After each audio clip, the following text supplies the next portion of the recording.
ressuscité.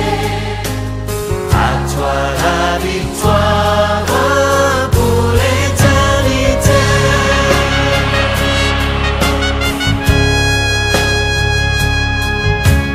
À toi la gloire pour ressuscité. À toi la victoire pour l'éternité.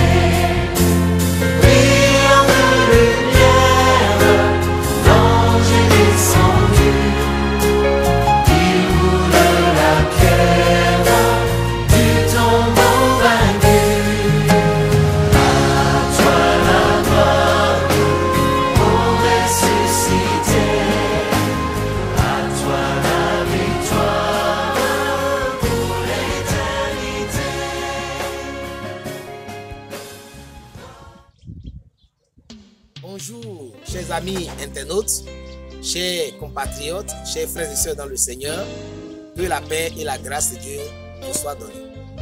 Vous avez ici votre frère Amoussou Louis. Je suis là encore pour nous encourager, partager avec vous une portion de la parole de Dieu. Et le thème d'aujourd'hui, c'est quel esprit vous a été donné? Quel esprit vous a été donné? Ce thème, nous l'avons tiré de 2 Timothée chapitre 1, le verset 7. Où l'apôtre Paul parlant à Timothée, qui était alors pasteur de l'église d'Éphèse, lui a dit: en effet, Dieu ne nous a pas donné un esprit de timidité, mais un esprit de force, d'amour et de sagesse.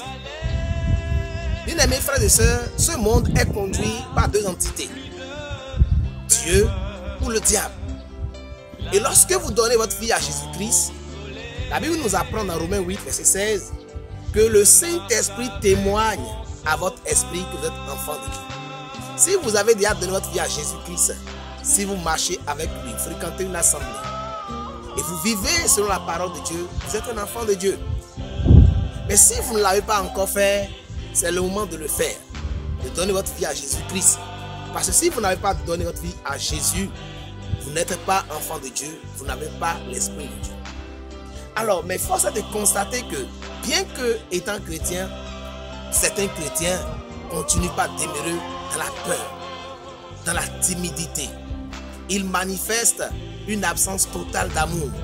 Ils manifestent un déficit cuisant de sagesse. Mais à travers le passage de 2 Timothée chapitre 1 verset 7, l'apôtre Paul dit à Timothée, qui était d'abord un pasteur, un homme de Dieu, il dit: nous n'avons pas reçu un esprit de timidité pour demeurer dans la timidité, mais nous avons reçu un esprit de force, d'amour et de sagesse. En posant la question, quel esprit vous a été donné, c'est de pouvoir donc inviter chaque chrétien à voir les caractères qu'il manifeste. Est-ce que vous êtes toujours animé par la peur? Ou bien des fois, c'est la peur qui gouverne vos pas, vos activités, votre famille? Est-ce qu'on peut lire l'amour, l'amour de Dieu, décrit dans 1 Corinthiens chapitre 13, à partir du verset 4, où on dit que l'amour est patient, l'amour est doux, l'amour ne cherche pas son intérêt, l'amour est doux, etc. Est-ce que vous manifestez l'amour? Est-ce que vous manifestez la sagesse? Si l'amour manque en vous, si la force qui est dans l'Esprit de Dieu manque en vous, si la sagesse qui permet à chaque individu de conduire à bien son activité, son foyer, ses relations avec les autres, si vous manquez de sagesse, vous devez vous poser la question aujourd'hui: quel esprit m'habite? Quel esprit me conduit? Alléluia. Vous pouvez être un enfant de Dieu, être habité par l'Esprit de Dieu, tout en manifestant les caractères de l'esprit de ce monde. L'esprit de ce monde, en effet, est l'esprit du diable. D'accord? Qui a tendance à pousser les hommes dans la peur, à pousser les hommes dans la crainte, à pousser les hommes dans la haine, la jalousie, la médisance. Bref, après preuve de haine et non d'amour. À ne pas être sage. Bien-aimé, aujourd'hui, tu dois pouvoir analyser ton caractère, ta nature, tes comportements et voir est-ce que tu es réellement conduit par l'Esprit de Dieu. Parce que bien de personnes marchant, allant à l'église tous les jours, disant qu'ils sont remplis de l'esprit, parlant même en langue, ne sont pas des gens qui vivent dans la force. Ne manifestent pas la force, ne manifestent pas la grâce de Dieu. Je voudrais t'inviter, si tu es convaincu que tu es rempli de l'Esprit de Dieu et qu'on ne lit pas en toi la force, la sagesse et l'amour, ça veut dire que tu ne fais pas ce que Paul a dit aux Galates dans le chapitre 5, verset 16. Qu'a-t-il dit? Il dit, laissez-vous conduire par l'Esprit et vous n'accomplirez pas les désirs de la chair. Et il dit que les désirs de la chair sont évidents. Le mensonge, la haine, la jalousie et tout cela. Donc lorsque quelqu'un est conduit par l'Esprit de Dieu, il est censé manifester, d'accord, le caractère de Dieu. Et c'est à cela que je voudrais nous inviter. Nous ne sommes pas des gens seulement qui prônent, d'accord, appartenir à Dieu, mais laissons Dieu nous conduire par son esprit et manifestons la force. Si la peur vous anime, si le doute est constant dans votre vie, ça veut dire que le Saint-Esprit n'est pas au volant quotidiennement de votre vie. Alors dites aujourd'hui avec moi, Seigneur, je voudrais que tu viennes habiter pleinement en moi et que la force de ton esprit se manifeste en moi. Qu'il me donne d'être fort en tout, qu'il me donne de manifester l'amour.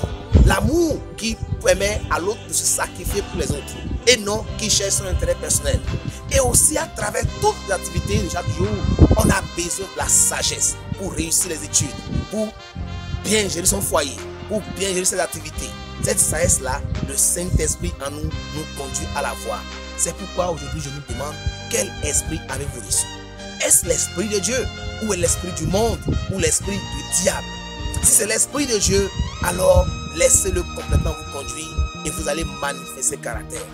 Bien-aimé, toi qui n'as pas encore même accepté Jésus et qui me suit, c'est l'occasion et qui vit dans ces choses que je viens de dire, c'est l'occasion de dire, Seigneur, viens dans ma vie. Jésus vient régner dans mon cœur. Prends mon cœur et conduis-moi. Et si Christ vient habiter en toi, il t'aidera certainement à marcher et à être victorieux à tous égards. Je prie pour toi, si tu as envie d'expérimenter une nouvelle vie avec le Seigneur, avec le Saint-Esprit. À ne pas seulement être un church-goer, un gars qui va à l'église, une fille qui va à l'église, mais être quelqu'un qui est impacté par la vie de l'Esprit. Et si tu es aussi quelqu'un qui n'a pas accepté Jésus, je te prierai aussi pour toi.